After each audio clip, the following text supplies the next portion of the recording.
the impact of such a move to criminalise people who are basically trying to save drowning refugees is that it will frighten people off, it will frighten charities off, it will frighten individuals off from becoming volunteers.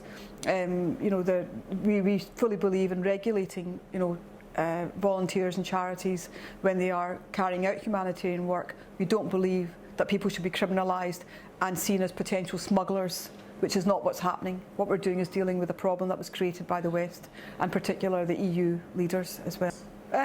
We could see a reduction in the number of volunteers.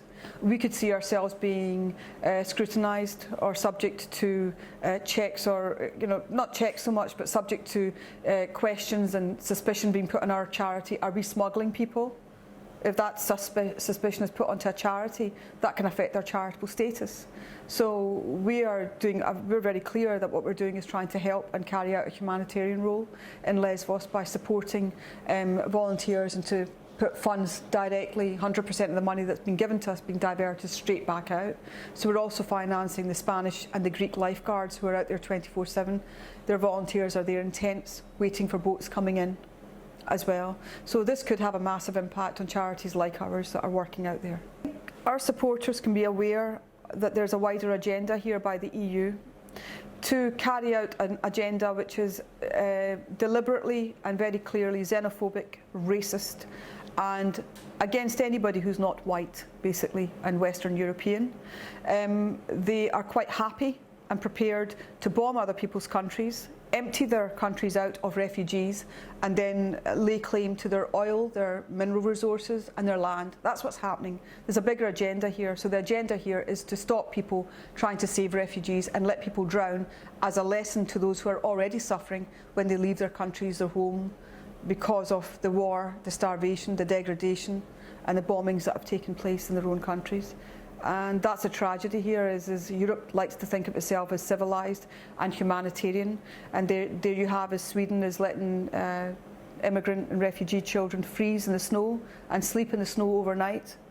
There you have Britain talking about swarms of immigrants and bunch of immigrants and migrants. This is the dehumanising talk of Nazis, and what they're doing is following the route of Nazism by dehumanising individuals who have had to flee.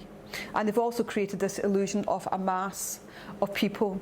Now, if we have millions of visitors coming in every day, every week into Europe, we don't see a mass of them. We see their faces, and we see them with their individuality, the way that they dress and the way they come in with their bags. They're going to see families, loved ones, they're going on business trips. But why is it that the Syrians and Eritreans and those from Yemen and Afghanistan and Iraq are not also able to take those flights to safety? Because they'll be taking flights for far more important reasons than somebody who's just on a tourist visa or a visit.